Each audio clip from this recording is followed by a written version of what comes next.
By the time we pulled into my parents' driveway, the snow had begun to soften the edges of everything. Lights glowed in the windows, wreath on the door. The house looked exactly the way it always did when my mother wanted the world to believe she was generous. My daughter, Mira, cradled the gift bag in her lap the entire drive. Tissue paper peeked out the top.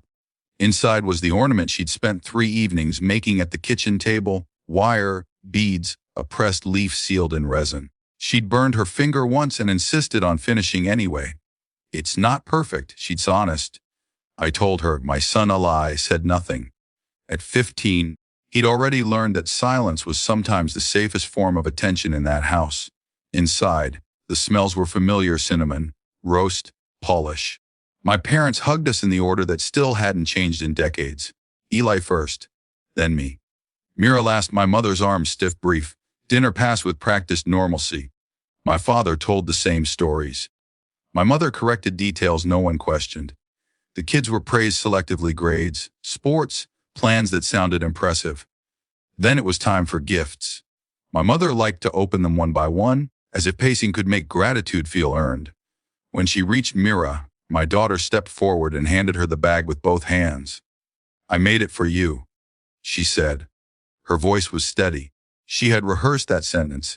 My mother reached in, pulled out the ornament, turned it once between her fingers. It was quiet. Too quiet.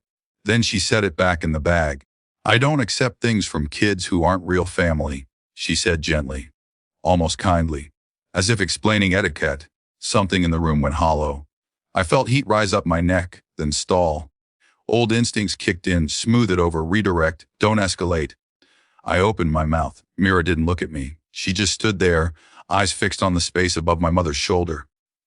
No tears, no trembling, just a stillness that felt older than 9 years old. Around us, adults shifted. Someone cleared their throat. Someone else reached for a glass. No one spoke. This is how harm survives, I thought, by waiting for someone else to interrupt it. Before I could decide whether I was brave enough to be that person, a chair scraped back. Eli stood. He didn't rush.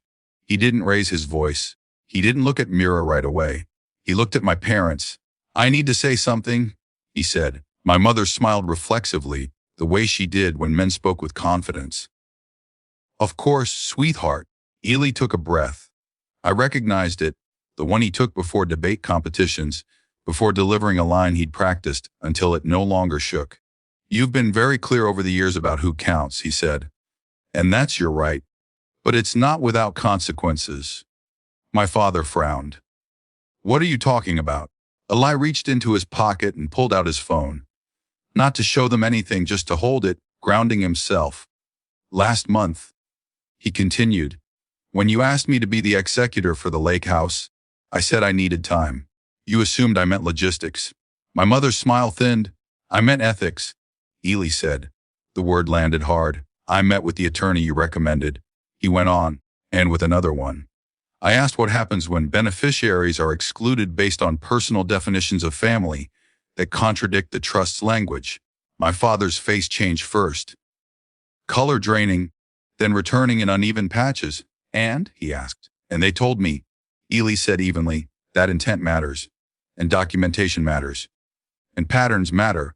The room had gone completely still now. Even the clock seemed louder. "I gave them everything," Eli said. "Letters, emails, holiday photos, including this moment." My mother let out a small sound. Not a word, a leak. Eli finally turned to Mira. His voice softened, but it didn't lose strength. "You don't have to give gifts to be family," he said. "And you don't have to stay where you're diminished." Then he looked back at my parents. "If you want access to my time, my future decisions, or my cooperation," he said, "you will treat my sister as exactly what she is. Or you won't see either of us." No threats, no shouting. Just a line drawn with frightening calm. My father opened his mouth, closed it. My mother sat down heavily, as if gravity had finally remembered her. I realized, with a strange ache, that I had never stood up like that in this house. Not at his age, not ever. We left soon after, not dramatically. Coats, shoes. A quiet goodbye to the cousins who pretended not to notice. In the car, Mira held the gift bag on her lap again. "I guess Grandma didn't like it," she said. Eli answered before I could. She doesn't get to decide its value. At home, Mira hung the ornament on our own tree. It caught the light beautifully. Later, after both kids were asleep, my phone buzzed. A message from my mother. Long, apologetic in tone, careful with words. Afraid, I didn't answer. Some bridges don't burn. They erode, and sometimes that's how you know they were never meant to carry you forever.